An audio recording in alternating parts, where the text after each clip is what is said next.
السلام علیکم بھائی، کیا حال ہے؟ طبیعت کیسی ہے؟ شکر الحمدللہ۔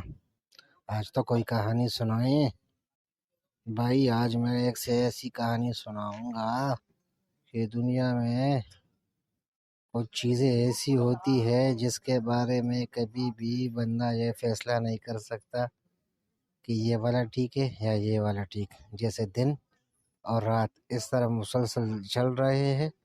اس طرح دنیا کے کچھ مسئلے میں بھی اس طرح چلتا ہے کہ کچھ لوگ ایک طرف ہوتے اور کچھ لوگ دوسری طرف۔ یہ دو بھائیوں کی کہانی ہے۔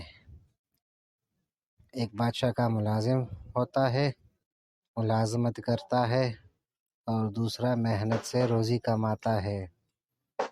ایک دن وہ ملازم کہنے لگا، کیونکہ ہمیشہ ایک بھائی چاہتا ہے کہ دوسرا بھائی بھی خوش رہے، کہ تم بادشاہ کی خدمت کیوں نہیں کرتے تاکہ اس محنت سے بچ جاؤ۔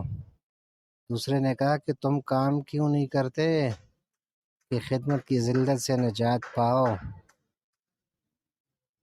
کیونکہ ایک بھی بھائی بھی اس چکر میں تھا کہ دوسرا بھائی خوش رہے، اور دوسرا بھائی بھی اسی چکر میں تھا کہ یہ پہلے والا اپنا خدمت چھوڑے اور محنت شروع کرے۔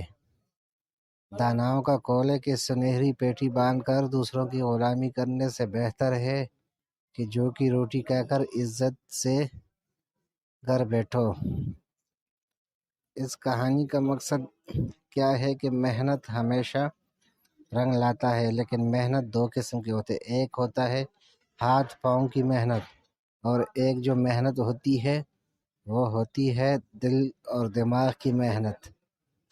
تو ہمیں دونوں کو قدر کی نگاہ سے دیکھنا چاہیے۔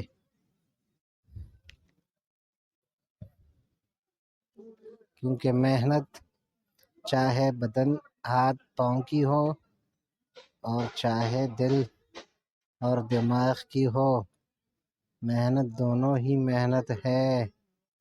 لیکن خوشی اس بات میں ہے کہ بندہ جو بھی محنت کرے وہ ترتیب، مستقل مزاجی اور خوشی کرے، تب ہی جا کے وہ کوئی بڑا ہی کام کر سکتا ہے۔ اگر اس طرح نہ ہو کہ محنت بھی کرے اور پریشان بھی رہے، کبھی کرے اور کبھی نہ کرے، تو دکان کبھی بند ہو، ایک دن دکان کھلی ہو 2 دن بند ہو، یا ایک دن جاب پہ گئے 2 دن نہیں گئے، ایسے تو کام نہیں چلے گا۔ اس لیے محنت وہ جو مستقل مزاجی سے، اور مستقل مزاجی تبھی آتی ہے کہ اس چیز سے محبت ہو۔